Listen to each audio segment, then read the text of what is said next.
రేవంత్ పాలనలో తెలంగాణ రాష్ట్రం తిరోగమనమనే దిశలో ఉంది. గతంలో 7,100 కోట్లు ట్యాక్స్ వసూలు అయితే గతేడాది 6,900 కోట్లు మాత్రమే వచ్చింది. దేశంలో అన్ని రాష్ట్రాల్లో పెరిగిన ప్రజల కొనుగోలు శక్తి తెలంగాణలో మాత్రం రేవంత్ అసమర్థత వల్ల తగ్గిందన్నారు ఎమ్మెల్యే హరీష్ రావు. నేను అసెంబ్లీ సమావేశాల్లోనే అడిగాను, ఇప్పటికే తెలంగాణ రాష్ట్రం తిరోగమన దశలో ఉంది. రేవంత్ పాలనలో తిరోగమన దశలో ఉంది. 2023-24 సంవత్సరంలో బీఆర్ఎస్ ప్రభుత్వం ఉన్నప్పుడు 7,100 కోట్ల రూపాయల ట్యాక్స్ వచ్చింది, పన్నుల రూపంలో 7,100 కోట్లు వచ్చింది. కానీ పోయిన సంవత్సరం కాంగ్రెస్ పాలనలో 6,900 వచ్చింది. అంటే 200 కోట్ల రూపాయలు తగ్గింది. ఎందుకు తగ్గింది? ప్రజల చేతిలో డబ్బు లేదు, ప్రజల కొనుగోలు శక్తి తగ్గింది, వాహనాలు కొనడం తగ్గుముఖం పట్టింది. అందువల్ల దేశంలో అన్ని రాష్ట్రాల్లో పెరిగింది, ఒక్క తెలంగాణలో మాత్రమే తగ్గింది. ఎందుకు తగ్గిందంటే నీ పరిపాలన వైఫల్యం. వీళ్ళు బడ్జెట్లు ఎంత పెట్టుకున్నారు? 8,500 కోట్లు వస్తుందని పెట్టినారు బడ్జెట్లో. వచ్చింది ఎంత? 6,900 వచ్చింది. దాదాపు మీ అంచనాల కంటే 1,500 కోట్ల రూపాయలు పోయిన ఆర్థిక సంవత్సరంలో ఆర్టీఏ ట్యాక్స్ తక్కువ వచ్చింది. 6,900. మళ్ళీ మొన్న బడ్జెట్లో ఏం పెట్టింది? 25-26 సంవత్సరానికి 8,535 కోట్లు వస్తుంది అన్నారు. నేను అప్పుడే అడిగిన, అరే నువ్వు వచ్చిందే 6,900, పోయిన సంవత్సరం కంటే తగ్గింది, ఈ సంవత్సరం నువ్వు మళ్ళీ 16-1700 కోట్లు పెంచినావు, యాడికెళ్ళి పెంచుతావు? పన్నులు వేస్తావా? ప్రజల మీద భారం వేస్తావా అని మేము అసెంబ్లీలో అడిగాం బీఆర్ఎస్ పార్టీ తరఫున. అడిగితే ఆ రోజు ఏమన్నారు? లేలే, మేము పన్నులు పెంచం, లీకేజ్ అరగడతాం, పారదర్శకత పెంచుతామన్నాడు.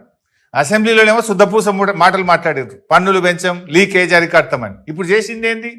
సర్వీస్ ట్యాక్స్ పెంచినవు, సర్వీస్ ఛార్జెస్ పెంచినవు, RTA tax, road tax, life tax పెంచినవు, లైసెన్సుల ట్యాక్స్ పెంచినవు, మొత్తం అడ్డగోలుగా పెంచి పడేసినావు. అంటే పేద ప్రజల మీద భారం వేస్తా ఉన్నావు నువ్వు. ఇప్పుడు కేసీఆర్ గారు బీఆర్ఎస్ ప్రభుత్వం ఉన్నప్పుడు మేమేం చేసినాము? రైతులు వాడే ట్రాక్టర్లకు, ట్రైలర్లకు ట్యాక్స్ రద్దు చేసిండు కేసీఆర్. వ్యవసాయానికి ఉపయోగించేటువంటి ట్రాక్టర్లకు, ట్రాక్టర్ ట్రైలర్లకు పన్ను రద్దు చేసింది కేసీఆర్ ప్రభుత్వం.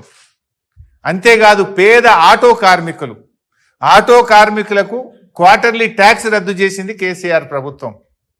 అదేవిధంగా గూడ్స్ ఆటోలు ఉంటాయి, చిన్న చిన్నవి, చాలా మంది పేదవాళ్ళు గూడ్స్ ఆటోలు కొనుక్కొని బతుకుతుంటారు, వాళ్ళకు కూడా పన్ను రద్దు చేసినాం.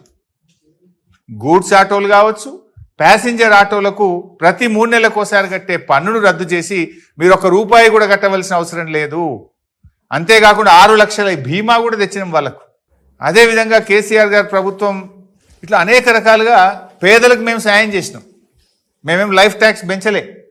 ఆటోలకు పన్ను రద్దు చేసినాం, ట్రాక్టర్లకు పన్ను రద్దు చేసినాం, ట్రాక్టర్ టైలర్లకు పన్ను రద్దు చేసినాం.